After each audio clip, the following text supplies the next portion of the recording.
Soft light comes on, revealing people standing in a circle, unconscious. Suddenly, a young woman wakes up. She calls out, but no one answers. She tries to move in front of herself, but a buzzer rings. She sees that she's standing on a red circle. She tries to move behind, but the buzzer rings again. She tries to touch the soldier next to her, but the buzzer rings for that too. There's a circle glowing on her hand. A man from the other side of the room tells her to stop moving. He says they can see us. She asks questions he can only guess the answers to. Another woman wakes up, panicked. He tries to calm her, but she moves and a beam of electricity shooting from the middle of the circle of people kills her. Suddenly, the lights come on and everyone wakes. One man dies instantly. The first man tells everyone to stop moving, while a cop is looking for his gun. He tells everyone to stand still and not to touch anyone. A beeping sound can be heard and one of the men that was killed gets dragged away, as his hand glows as well. The beeping continues and the electrical charge starts building. It kills the first man before he can speak again. Everyone is panicking now, but as they are calming down, the guy in the hat figures out that he's controlling the lights on the floor. The light stops in front of a woman and the electricity zaps her. As the others ask what's going on, the guy in the hat tells them to see how they can change the lights on the floor. Everyone tries per his instruction and they realize they can only see the light they are controlling. The hat guy says that they are the ones that choose who dies. The beeping starts and another person gets zapped. The beeping starts again as the pregnant woman looks around trying to figure out what is happening. The electricity zaps again and she says that they are actually voting. She says that they're killing off whomever gets the most votes and that they choose by closing their hands. Someone suggests they all vote for the dead one and they all agree, as the beeping is underway. When it stops, someone gets zapped regardless. The next time it beeps, they all try not voting. Suddenly all of the pointer lights come on and someone still gets zapped. The guy in the blue hoodie tells everyone to be quiet and suggests they develop a strategy, so they are able to figure out their situation and stop what's happening to them. His suggestion, to kill the older people first. Hat guy agrees, but not everyone else. Blue hoodie says they should start with the first one on his right and kill them off clockwise.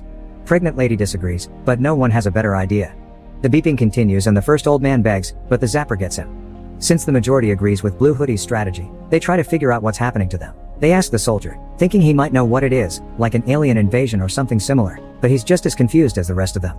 A man in the back starts speaking about what he remembers from before he woke up there. He is remembering being stuck in a traffic jam, then running before everything went dark. A few others say they remember the same thing. The beeping starts again and they vote for the second old person. The guy remembers being pulled up in a ship. He also remembers a red room with bodies piled up, which he now thinks weren't dead, but actually drugged. They all vote for the third old person, as they continue their conversation. The fourth old person says he also remembers something, maybe the aliens, how they spoke and what they looked like. Some of the people don't believe him, thinking he's lying to save himself. But he gets zapped. Hat guy asks who will be the next in line to get zapped. They point to the hat lady, asking her how old she is. The fact that she's only 52 changes the minds of the others. She tells them that she had cancer, but she beat it. Blue Hoodie thinks that since she is more likely to die than the rest of them, she should be next. A doctor interjects, saying that's not true. To that, Blue Hoodie says that since she's over 50 she needs to go, but some of the others disagree, wondering how low the age limit would get eventually. Blue Hoodie tries to convince them of his strategy to no avail. They kill him. Cancer Lady suggests that they should start figuring out why they were chosen for the circle. Though some of the others think that it was a random scenario. She says that they should try to learn more about each other. Beth goes first and tells the others about herself. As she speaks, the beeping starts again and she gets zapped. After that, most of the people think that they should not share their names and they're apprehensive about sharing anything else too. Craig goes next regardless, saying that the woman on his left is his wife. Someone asks who else knows each other and a man from the back speaks up, saying he knows the doctor. The two of them don't want to share how they know each other though. Craig continues, begging the people not to kill his wife. The beeping continues and another zap happens. Next they ask the Hispanic man to speak, but he doesn't understand English. The woman behind him says she'll translate. She asks him about his family and he says that he has 3 daughters down in Mexico. Red tie man starts the conversation about illegal immigrants, but the man in the flannel shirt asks him if he would need a green card to get abducted by aliens. They tell the translator to ask him if he was in the US legally and he says no. The beeping continues, but it zaps a young girl in the front row. To the surprise of some, the cop recognizes a guy from the front row, Raul, because he beat up his own girlfriend. Cancer Lady asks if he's sure it was him. The exchange between the cop and Raul becomes more about profiling and prejudice than about what he could have possibly done for the cop to know him. When they start asking if he did beat up his girlfriend, he says that she got what she deserved. Next round, Raul gets zapped. After that, the blonde from the front row says that maybe they're supposed to figure out who's good and who's bad. She says there must be a reason why they're there, but the man next to her doesn't agree, saying that maybe the whole point is for them to kill each other while the aliens watch. However, the blonde guy behind her interprets her question as figuring out who deserves to live. So they wonder what they should base it on, while the beeping continues. It zaps the Muslim woman from the front row. The African American man asks the racial question and stirs the conversation. The white people, at first, say that in that room nothing is fair and the other African Americans tell him not to continue with the conversation, because he will only make himself a target. Hat guy agrees with them. The question reveals how people actually feel about race. The cop is the next one to speak, revealing his racism and prejudice. The beeper starts, the cop dies. The soldier thinks that they shouldn't talk about their opinions and prejudices, but the African American man disagrees, saying everything should be on the table. The soldier and the translator say that they shouldn't turn on each other and instead try to figure out what is happening to them. The next time they vote, they try voting for themselves, but it doesn't work. So they try voting for the person next to them. Someone still gets zapped, because somebody made a mistake. They try the same thing again, and the pregnant woman helps the kid next to her. Suddenly, the pregnant girl and a man are chosen, so everyone votes again. The man gets zapped. The guy from the back says he voted for the man, because he saw him voting for the pregnant girl. He says that the way the game was designed, in the end it will get down to the pregnant girl or the kid. To that the blonde guy from the second row replies that if they get rid of them, everyone will have a better chance. The guy in the flannel shirt says that it should be one of them to walk out, but Red Tie disagrees. Cancer Lady says that the pregnant girl counts as two people. The voting begins and it's another tie, between an older woman and a kid. They vote for the lady. The guy from the back and the soldier think that they should protect the two of them, but the man with the glasses wants to know what they're like first. He asks the kid questions when the voting begins and it's another tie, between the pregnant girl and the kid. The guy standing behind them says to kill them both, but he gets zapped instead. Craig suggests they should ask for volunteers. They go around the circle, but no one steps up, until a teenager says he'll volunteer. They argue if they should ask him why he would do it. Eventually he does answer, saying he doesn't want to kill anyone. Flannel Shirt says that he's a kid and that it's not fair to let him do it. Red Tie and Glasses Man disagree, so he asks if he's sure. An older gentleman from the back volunteers in his stead, and when the beeping starts, he walks off from his circle.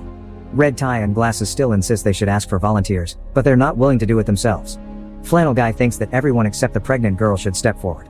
Glasses asks the teenager if he still wants to do it, and after the beeping, he steps out and dies. Next, everyone expects the soldier to volunteer. But he doesn't want to, because he thinks he's sacrificed enough in his life. He wants to get back to his family and meet his kid. Time is running out and they wait for a volunteer. A woman from the back does it, because she's lost her son. The deacon tells her that she will see him again. She says goodbye and walks out of her circle. The man in the black suit antagonizes him, when they find out he's a deacon.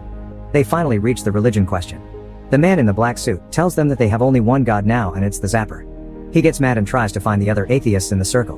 The beeping starts and he thinks they'll all choose him. Both him and another girl are chosen. She gets zapped. He continues to antagonize everyone, by asking the blonde next to him if she's a porn star. She says no, but he keeps pushing her and offending her. The next voting round comes up and he dies.